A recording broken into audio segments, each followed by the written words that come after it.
Professor Badtan and Dr. Manslave. Yeah.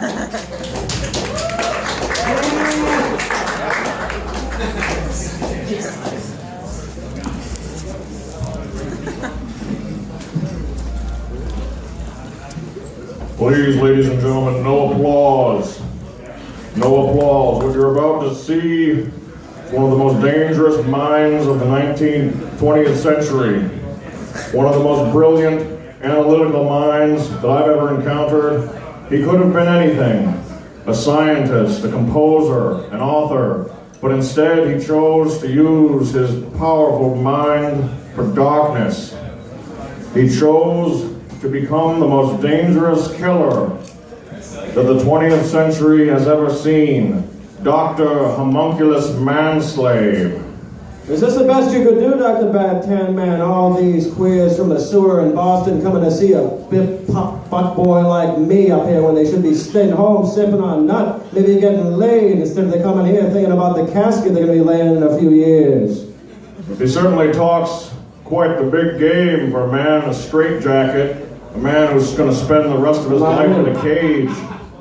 His victims range in age from 15 to 17, mostly closeted homosexual street boys, pool boys, Asians, twinks, much like that man right there, shaven, sometimes Puerto Rican with abs, always gay, at least when Manslave was done with them.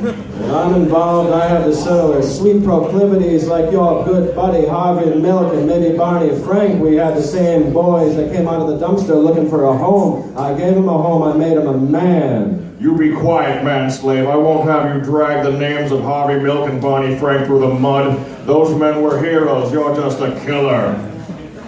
If more like you than you can understand, maybe you should take down your pants and show these people what you're really like when the camera's not rolling. No, Manslave.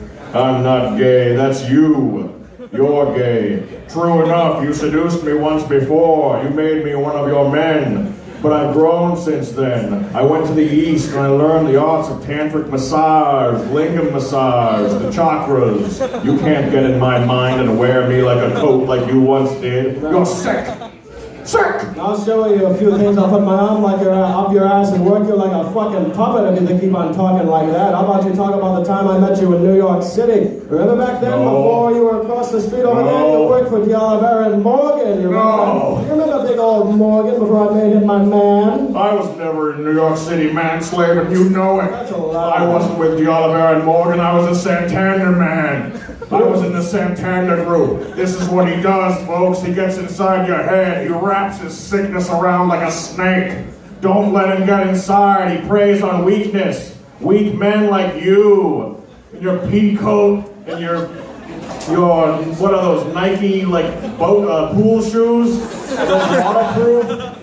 You look like GQ Gay Magazine $20 best outfits for $20. He gets inside your mind and he twists himself around. He's sick.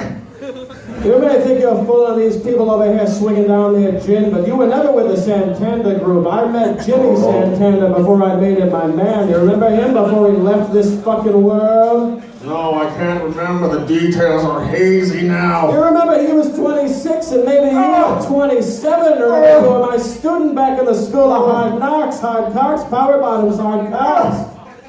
Oh, how to try. I see you're starting to remember the games we used to play. I'm going to ask you a question real quick. Why don't you tell me about your father, huh? Hey, I got a question. Did your father ever abuse you? That's rich, Manslave. But I remember now, victim 27 was William or Joshua or something like that. It wasn't Morgan. Morgan was after. You made him kill himself in front of his family. Well, maybe he had a wife, but that was behind closed doors. In the end, he was with me, and you would have been friends with him before you were with Morgan. But nothing. Jimmy Santander's dead as a doornail just like him, and I'll play you a game. I'll sit in your face and show you what a real man feels like. That's a laugh, Manslave. Your web of deceit and lies won't work on these people. I swear to God, I don't care if I have to be your torture slave or your suck boy for the rest of my life.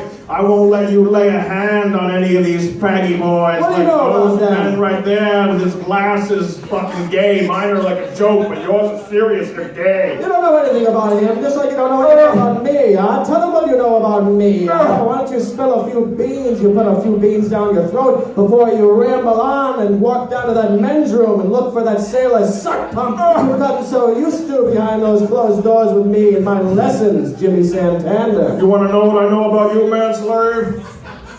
What do you want to know what I know about him? What do you know about me, you big faggot? You want to know what I know about him? You want me to tell you what I know about him that he doesn't know that I know about him? Why don't you let him know? Go low, go low, go low. How low can you go on the sailor suck pump down there? Ladies and gentlemen, a pioneering psychological examination technique by one Mr. Sigmund Freud. Perhaps you've heard of him. He said there was a lot you could deduce about a person based on their sex. Maybe you could learn a little bit about sex yourself, but I'll tell you a little bit about my father. You're gay, Manslave. That's not me. That's you written all over it. That's your middle name, G-A-Y, for gay. That's you. No. That's right, almost like my father. He wasn't as gay as you. He worked as a carny. He was a carny. He worked for Records and Derby in Woonsocket, Rhode Island, 02895 on Diamond Hill. You remember I used to work the tent pole before I moved to the Taj Mahal. I lived in the gutter too with a few boys of my own, maybe a few girls, but they just didn't do it for me. I've got to concentrate. Remember the real details. Your father wasn't a carny. Every time, some new fiction, some new labyrinth for me to get lost in. But eventually I'll remember what really happened. Your father was an honest auto mechanic. He didn't lay a hand on you. He didn't abuse you or your mother until the time that you tried to drown him both. He was already gone by the time I left him there in the street. But he was in the woods. Faggot. You're about to go to the tent pole with me, big boy over there with the hoodie leather vest. There's a reason why you're wearing leather, because you're gay like me. Take that fucking scarf off right now. Take those Shut pins up off the with that leather scarf, jacket. Robert Take Williams. your pins off. Take that leather jacket off. Take your scarf off, and fuck you, idiot. Shut up. Shut up. Bad tan man, you look like you're getting a little rattled then. Manslave, you've awakened the demon inside me. Tell him a story about us, huh? Tell him a story if you've got the balls to do it. Story time. That's right.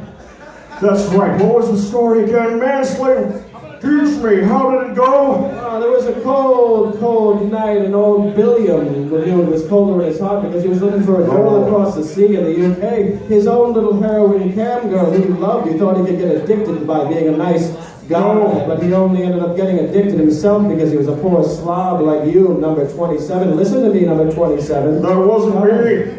Another fake story, another maze for me to get lost in. God damn it, Manslave, your sickness is deep and dark. How can I escape? Oh, that's right. I must remember the Eastern tantric massage, lingam massage techniques that have helped me so many times before. Maybe you should think a little bit more about Jimmy Santana. You used to love him so right until he left this world like a gay.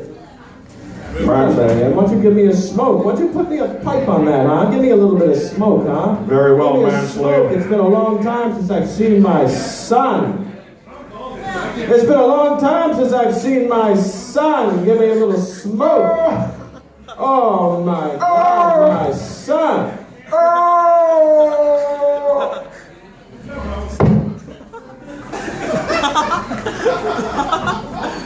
All right. Professor